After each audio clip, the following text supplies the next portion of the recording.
नमस्कार, अब तक की तमाम खबरों के साथ मैं हूं सुखवीर। आप देख रहे हैं आपका अपना चैनल भिवानी हलचल। शुक्रवार दोपहर तक नहीं आया जिले में कोई कोरोना पॉजिटिव मामला। ठीक हुए 3 कोरोना पॉजिटिव। एक्टिव केसेस संख्या हुई 6।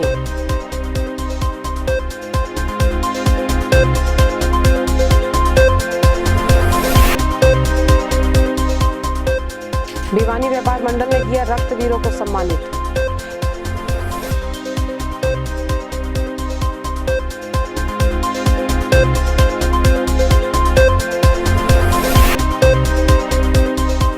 वेतन न मिलने से गुस्साए कच्चे कर्मचारी की नारेबाजी। ईएसआई ईपीएफ का भी मांगा हिसाब।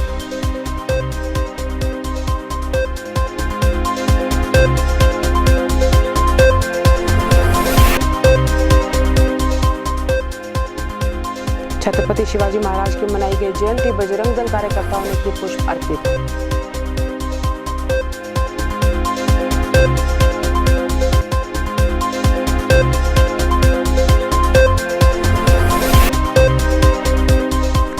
राजीव गांधी महिला महाविद्यालय में चल रहा है एनएसएस कैंप। छठे दिन पहुंची सीजीएम शिखा, किया छात्राओं को जागरूक।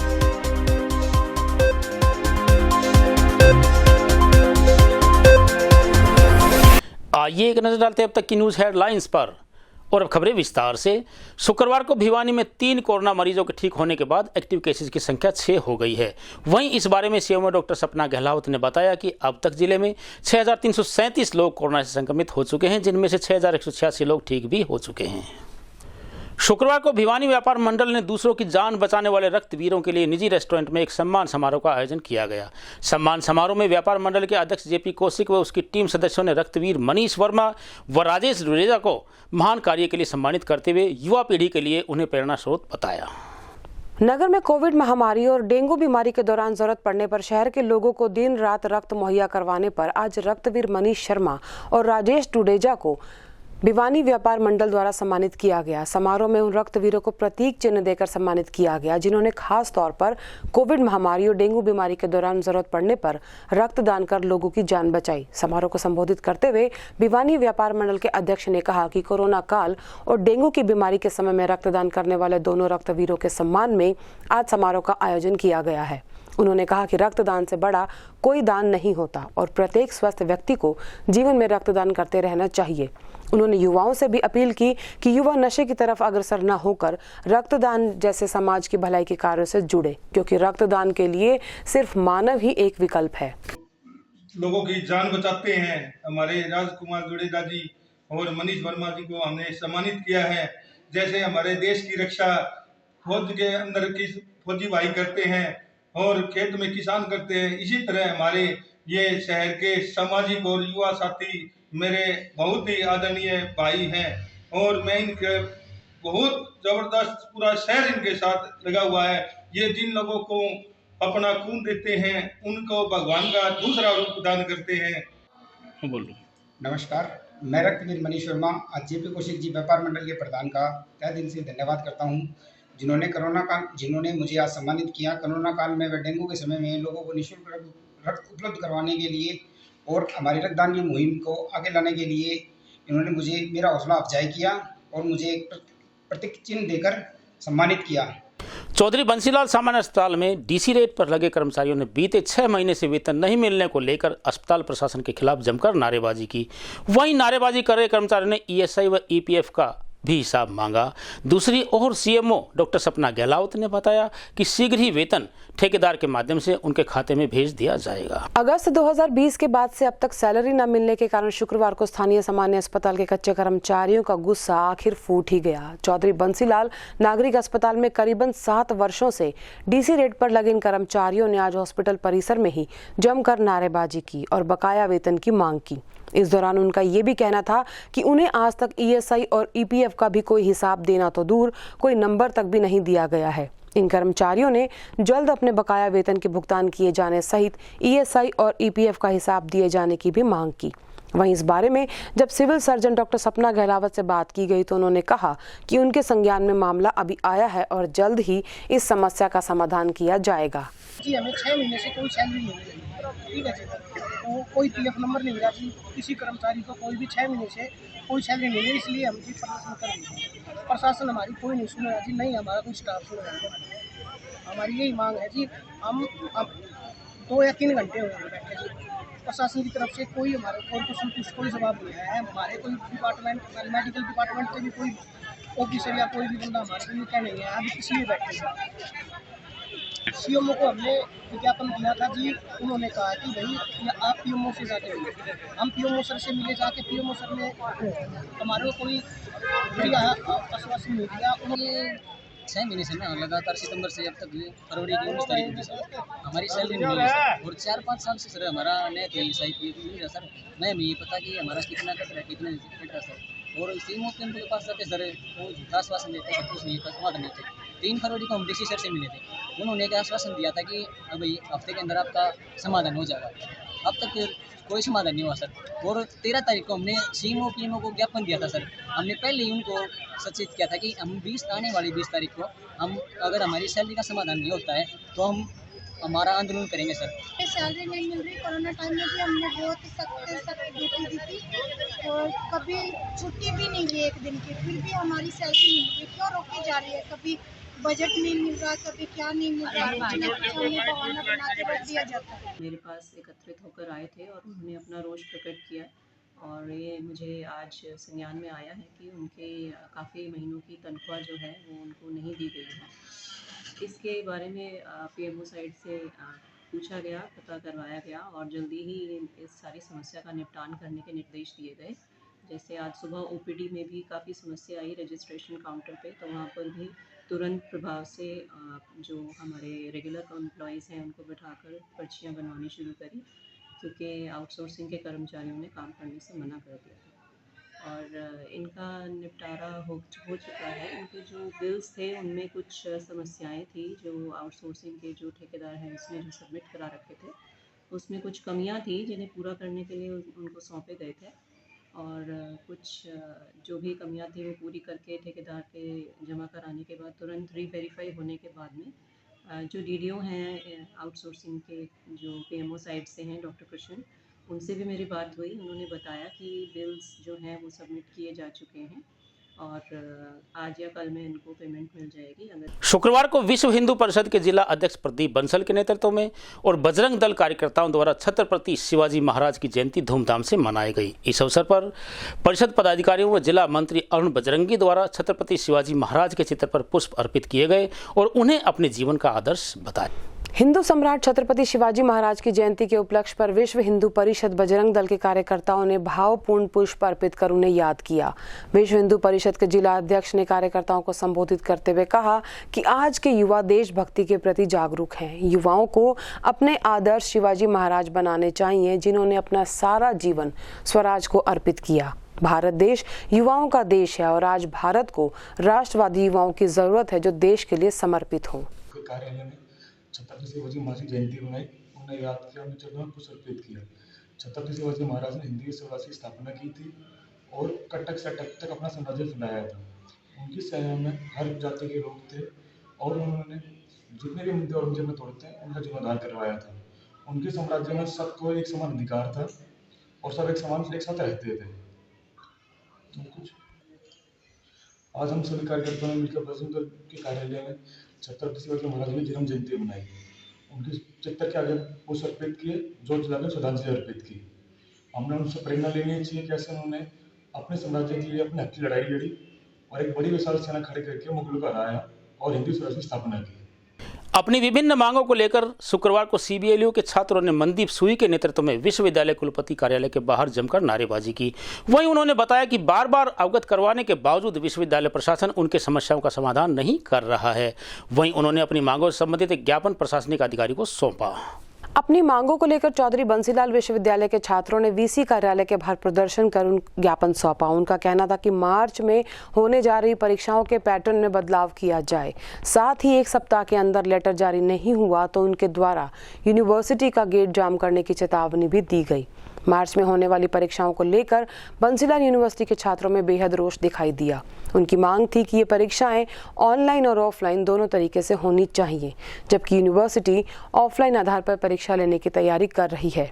प्रदर्शन कर रहे छात्र मनदीप सुई ने बताया कि कोरोना काल में छात्रों को पढ़ाई को लेकर काफ़ी दिक्कतों का सामना करना पड़ा था। उन्होंने मांग की कि इन परीक्षाओं का पैटर्न ऑनलाइन और ऑफलाइन दोनों आधार पर किया जाए ताकि छात्र इच्छा अनुसार परीक्षा दे सके और छात्रों को परीक्षा देने में सुविधा हो सके।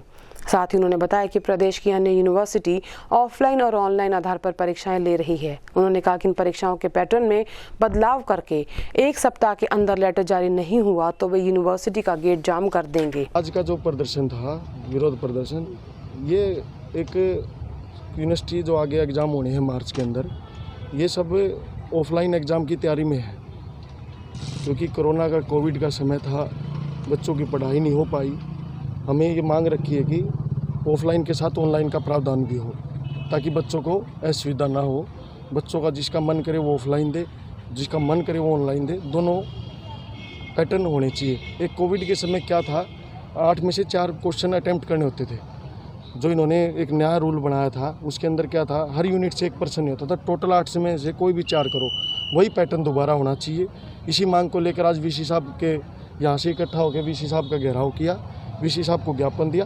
वीसी साहब को एक अल्टीमेटम दिया है कि आप मंगलवार बुधवार तक 4-5 दिन के अंदर इस समाधान करें, एक लेटर जारी करें, अन्यथा इस गेट को पूर्ण रूप से जाम कर दिया जाएगा।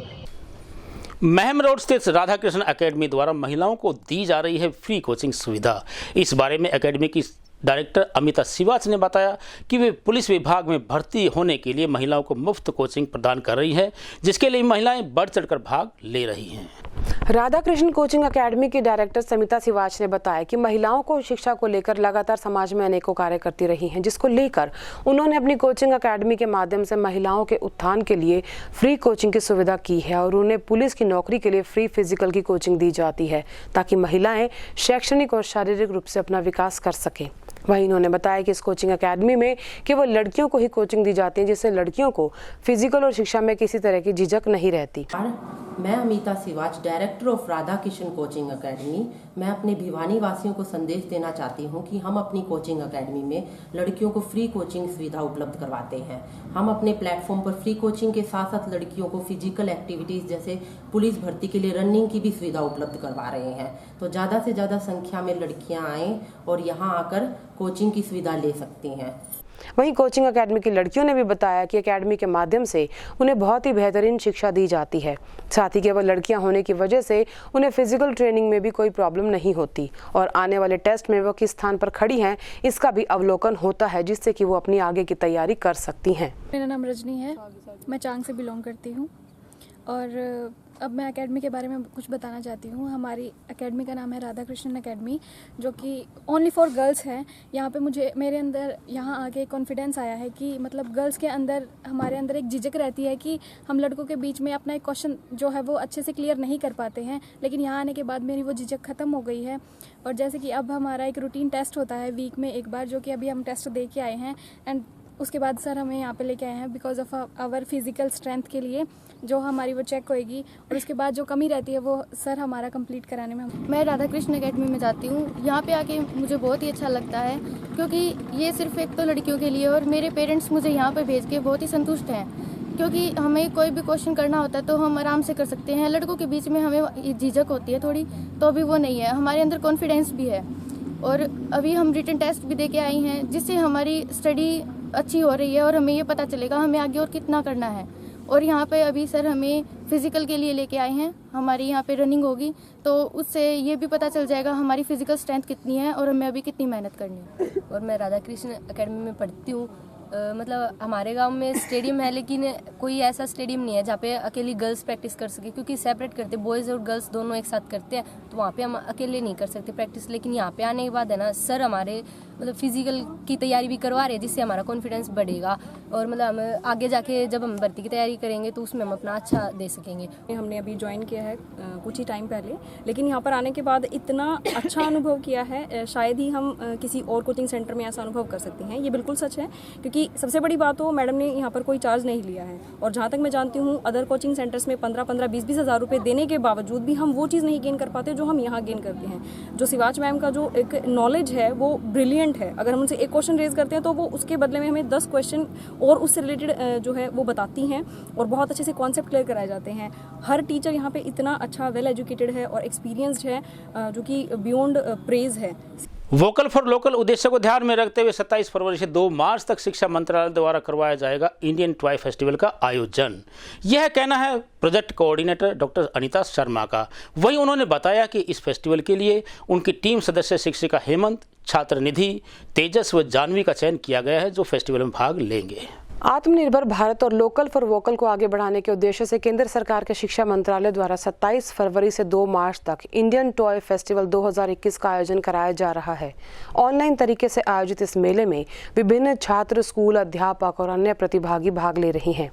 चुने गए सफल प्रतिभागियों को अब इंडियन टॉय फेस्टिवल 2021 में शिक्षा पर आधारित खिलौनों को प्रदर्शित करने का अवसर मिलेगा। इसी के तहत भिवानी की डॉक्टर अनीता शर्मा की टीम का चयन इस प्रदर्शनी के सफल प्रतिभागियों के रूप में हुआ, जिन्होंने विज्ञान, कला, गणित, भूगोल, इतिहास और साहित्य विषयों पर अपने खिलौने तैयार किए हैं, जिन्हें 27 फरवरी से 2 मार्च तक ऑनलाइन तरीके से आयोजित होने वाले इंडियन टॉय फेस्टिवल में प्रदर्शित किया जाएगा। इन खिलौनों को उन्होंने स्कूली बच्चों और अध्यापकों की मदद से तैयार किया है। हमने भारतीय खिलौने मेले के लिए ये खिलौना बनाया है और यह खिलौना तेलंगाना स्टेट के संस्कृति को दर्शाता है, जिसके अंदर आप एक देख सकते हैं कि यहाँ पर हमने धार्मिक स्थलों को भी दिखाया गया है और तथा यहाँ पर हमने कथकतिया त्यौहार जो कि वहाँ बहुत प्रसिद्ध है उसे भी दिखाया है, जिसके द्वारा हम ये दर्शाना चाहते हैं कि हमें अपनी धार्मिक संस्कृति को अभी भी अपनाना चाहिए। भले ही हमारे देश अभी तरक्की कर रहा है, टेक्नोलॉजी आ रही है, लेकिन फिर भी हमें अपनी धार्मिक संस्कृति को नहीं भूलना चाहिए और वापस उनकी तरफ जाना चाहिए। भारतीय खिलौना मेला में हम पार्टिसिपेट कर रहे हैं। इसमें हमने तेलंगाना की संस्कृति को दर्शाते हुए ये बताया है कि लोग वहाँ कैसे घूमते हैं और कैसे रहते हैं और वहाँ की संस्कृति को ना भूलते हुए वहाँ जाते हैं। तो इसका बेनिफिट क्या रहेगा? पढ़ाई में सब बेनिफिट रहेगा, क्या रहेगा? लोग भारत की तेलंगाना की संस्कृति को जान पाएंगे इस खिलौने के ज़रिए। धन्यवाद। जो वेस्ट मटेरियल है, न्यूज़पेपर है या ये ईयरबड्स हैं, ठीक है, और न्यूज़पेपर ही इसमें ज़्यादा प्रयोग किया है, क्ले का भी प्रयोग बच्चों ने किया है।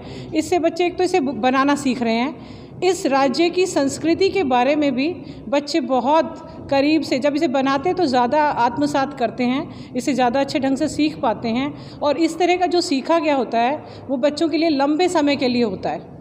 उस राज्य में या उस जगह पर ना जाकर भी उससे संबंधित चीज़ों को जब बच्चे खुद अपने हाथों से बनाते हैं तो वो उस राज्य को या उसकी संस्कृति को महसूस भी करते हैं और उस समय के लिए उसको समझते भी हैं। और इस तरह के खिलौनों को जब वर्चुअल इसके द्वारा हम दिखाते प्रदर्शनी में, तो न केवल हमारे स्कूल के बच्चे बल्कि जो और विद्यालय के छात्र हैं या और लोग जो उस प्लेटफॉर्म पर जाते हैं उसे देखते हैं, वो भी इन चीज़ों को देख पाते हैं। राजीव गांधी महिला महाविद्यालय में चल रहे 7 दिवसीय एनएसएस शिविर के 6ठे दिन चीफ जुडिशियल मजिस्ट्रेट शिखा ने पहुंचकर एनएसएस कैडेट्स को समाज के प्रति सेवाओं के लिए जागरूक किया।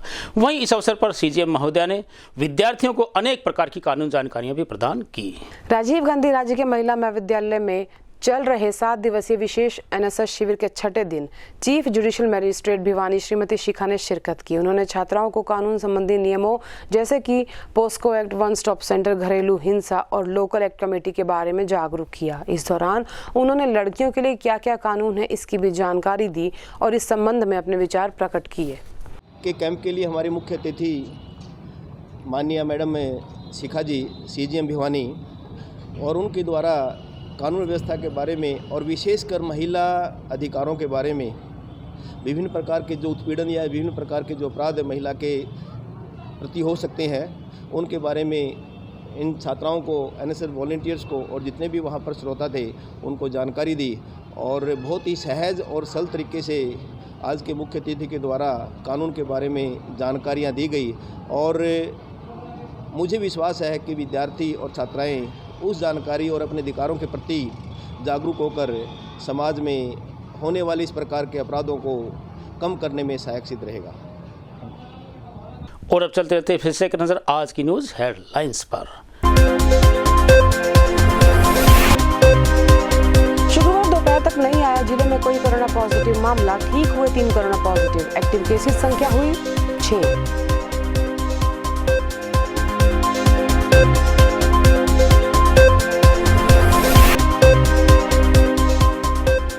भिवानी व्यापार मंडल ने किया रक्तवीरों को सम्मानित।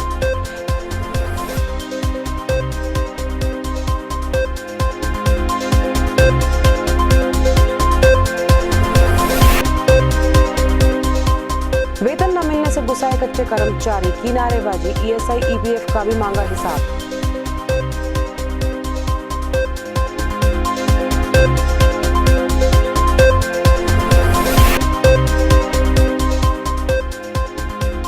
छत्रपति शिवाजी महाराज की मनाई गई जयंती, बजरंग दल कार्यकर्ताओं ने की पुष्प अर्पित।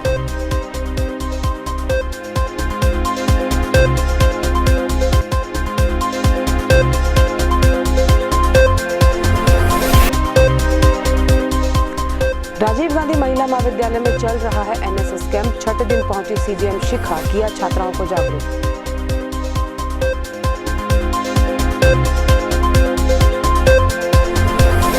अब मुझे दीजिए इजाजत, देखते रहिए आपका अपना चैनल भिवानी हलचल।